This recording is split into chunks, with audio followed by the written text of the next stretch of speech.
It's great to actually get that out in front of the media to dispel any rumors that the National Guard has any weapons. We're not doing any policing action. We're not, doing any kind of work at all like that. So you'll see trucks around the Chicagoland area. You'll see when we show up in camouflage, we tend to draw a crowd. But we're not bringing weapons. We're not bringing anything like that. We're bringing our professional skills to help out. On the National Guard, they're doing so much, but do you envision that the National Guard could be used to enforce stay-at-home orders? Well, that would be an option for the governors. Again, the Guard is active in all 50 states and territories. I served in the Guard for many years. I know what they can do. They're very capable. I'm very proud of what our Guardsmen are doing. But we have a whole lot more capacity out there in the Guard right now to do more.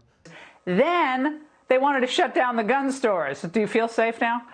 Now, the liberal mayor of D.C., Muriel Bowser, is threatening to throw people in jail for the crime of going outside during the coronavirus lockdown. If you're doing drugs, you're fine on the streets of D.C. But that we will have to issue any fines and jail penalties because we expect the people of the District of Columbia to comply. We do, of course, have penalties at our disposal, but I don't expect that we will have to use them. That's certainly my hope. The point of the whole thing is for people to stay at home. Well, she hopes they don't have to use this. She doesn't want you to throw you in jail for 90 days, but she will if she has to. Joining me now, Dinesh D'Souza, a conservative filmmaker and author of the upcoming book, United States of Socialism. Also with me is former Arkansas governor, presidential candidate, Fox News contributor, Mike Huckabee. All right, great to see both of you. Now, Dinesh, I first have to get into this. The ACLU has filed suit in dealing with the coronavirus response. But a friend of mine said today, where have all the civil libertarians gone when people are in these shutdown orders and, basically aren't able to exercise many of their constitutional rights? Where are the civil libertarians? Yeah, without minimizing the seriousness of the epidemic, without recognizing that this is a global crisis, recognizing that we've never had medical tents in Central Park, as far as I know. So we're not trying to understate this at all. At the same time, we are a country under a constitution. We do have constitutional rights, the right to assemble, the right to free speech, the right to religious freedom. What strikes me as amazing is the blithe way in which mayors and elected officials are talking about abridging these rights at whim. Here is de Blasio. If I see a church that is having services, I'm not just going to shut it down now. I'm going to shut it down permanently. Now, would he say that if he was talking about Planned Parenthood? If I see a Planned Parenthood clinic offering services, I'm going to shut them down permanently. He'd never do that. So what's happening here, I think, is that we're seeing an animus against constitutional rights that is coming out and is using the virus and using the epidemic as a pretext to deny citizens their basic liberties. And again, Governor Huckabee, we want everyone to be safe, and we want to save as many lives as possible. We all know that. I salute all the doctors and nurses, everybody doing such yeoman's work on the front lines. But we do have to, at this moment, also ask some of these questions and also hold some of these governors up, under the spotlight. Like, where are the state legislatures? Are they ever going to meet during this crisis? Or are they just going to let the governors do whatever they want? Governor Ralph Northam issued an executive order yesterday shutting down Virginia through June 10th, Governor Huckabee. And by the way, the Republican primary is June 9th. I'm sure there's just a coincidence, though. It builds on another order of his, which says protecting the health and ensuring the safety of every Virginian is my highest priority. Now, just to remind everyone, Northam is the same governor who a year ago said this. If a mother is in labor, I can tell you exactly what would happen. The infant would be delivered. The infant would be kept comfortable. The infant would be resuscitated if that's what the mother and the family desired. And then a discussion would ensue between the physicians and the mother. Governor, so he wants to protect life, except he's in favor of infanticide. Yeah, it's the most ironic thing I've ever heard. He doesn't want people in Virginia to be able to have personal protection so that they can protect themselves against looting or crime. So he wants to shut the gun stores down. He wants to keep the abortion clinics running. That's not an essential service. It's a killing service. but he somehow believes that you know, it's absolutely necessary to make sure that we can kill babies, and he's going to shut the economy of Virginia down for a length of time that is not based on anybody's recommendation, not Dr. Fauci, not Dr. Birx, not anyone that I know of, except he's just smarter than the rest of us, and that's what he's doing. Now remember that GOP primary is June 9th, and we have to remember that as well. Now, Dinesh, it looks like businesses across the country, especially given what Huckabee just said, people are getting ready for perhaps needing to protect themselves or their property. They're preparing for civil unrest. Look at the boarded up storefronts in places in Chicago, in Beverly Hills. We're picking up video of this all day long, and they're not preparing for a hurricane. They're preparing for what seems to be looting if this thing goes on much past, you know, when the weather starts getting warm. Dinesh, thoughts on that? Well, there's a rational fear of the epidemic, but there's also a rational fear of what happens when civic order breaks down. When there's a certain level of economic collapse, then things go haywire. And then when you're releasing criminals onto the street because you can't take care of them in confined facilities, then citizens demand to know where they can protect themselves, how they can buy a gun, for example. Now, the important thing about these constitutional rights of ours is that they're not up for democratic referendum. Even elected majorities, not to mention elected officials, have no right to take away these basic rights. In fact, according to our founders, we never ceded them to government in the first place. And therefore, the idea that governments can sort of blithely say, hey, listen, we'll take away your religious freedom, or we'll take away your Second Amendment rights, or we'll put aside your Fourth Amendment rights right now because things are kind of hairy. This, I think, is giving up too much liberty in order to purchase a kind of illusory security. And Governor Huckabee, I know people they're afraid to ask questions now, but in a way, sometimes when I hear people talking, they're just so blithely saying, oh yeah, we can do this too. If we have to go through September, if we have to go through November, I actually heard someone say, if we have to miss Christmas to make sure we flatten the curve, we have to miss Christmas.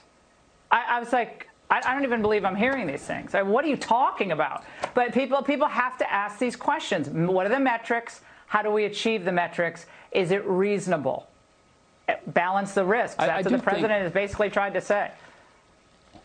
Yeah, and I think the president's taken the right approach. He said, let's get back to business as soon as we can.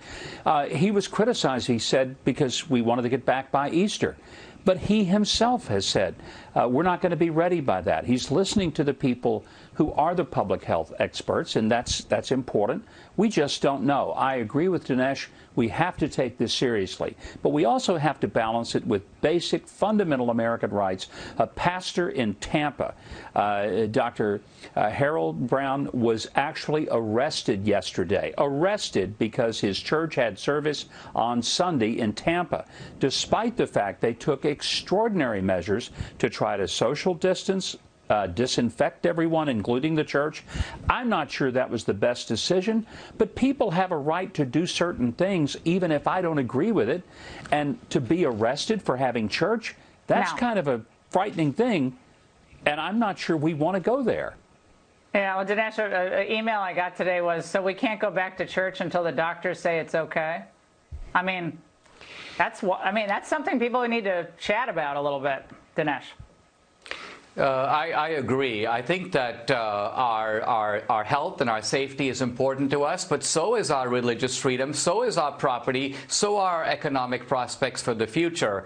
Now, when you look at a lot of this stuff that says things like the curve isn't flattening and the cases keep going up and so on, of course the cases are going up because we're testing more. So this is not a case of the incidence rising at an exponential rate. It may just be our knowledge of the cases. So an important distinction between our knowledge of what's going on and what's actually going on. Yeah. And those two are two very different curves. Yeah, we want to protect human life. We want to protect the elderly and the vulnerable, protect as many people as we can. And also on the other side of this, make sure we still have our constitutional rights. Gentlemen, great discussion. Haven't seen it anywhere on TV today. Thanks so much. So let me get this straight. Churches are not essential, but abortion clinics are essential during this coronavirus lockdown? Got it. Your daily reminder that abortion is not health care. And Democratic politicians never let a crisis go to waste. You think Democrat politicians aren't using the coronavirus crisis to grab power? Okay, let's take a look. New York City Mayor Bill de Blasio threatens to close churches and synagogues permanently in violation of the First Amendment of the United States Constitution. De Blasio also threatens to fine citizens $500 if they walk near each other on the street. Even the ACLU is crying foul over civil liberties. Weeks ago, de Blasio said COVID-19 is a case for nationalization of private industry. He means a government takeover of our economy. The mayor of Chicago threatens to arrest people going for walks. The mayor of Washington, D.C. threatens 30 days in jail if you leave your home for anything but groceries. The mayor of Los Angeles, Eric Garcetti, threatens to shut off water and power to businesses who don't comply with his mandatory lockdown order. You have to wonder, when will he wield that same threat against private citizens who don't do what he says? What gives them the right to do this? Nothing. And it's not just authoritarian abuse of power. No. You think Democrat politicians and partisan media pundits aren't exploiting this COVID-19 outbreak to push their radical leftist agenda? Let's walk through this too.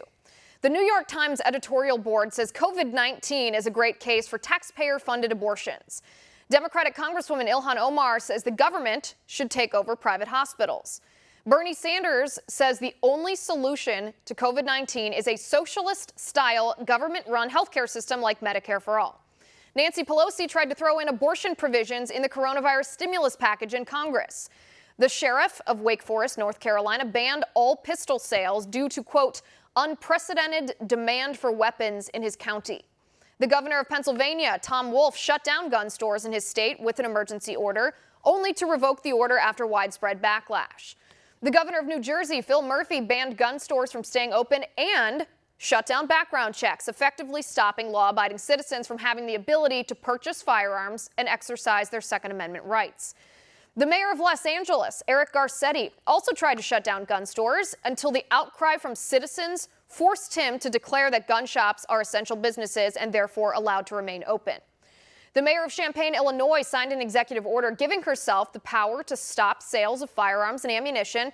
At the time she signed that order, her county had 0 cases of COVID-19. The mayor of San Jose, California, admitted they just don't want people to be buying guns.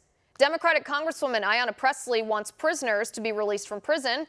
California Governor Gavin Newsom actually did release convicts from prison, including convicted murderers whose victims were children and a pregnant woman.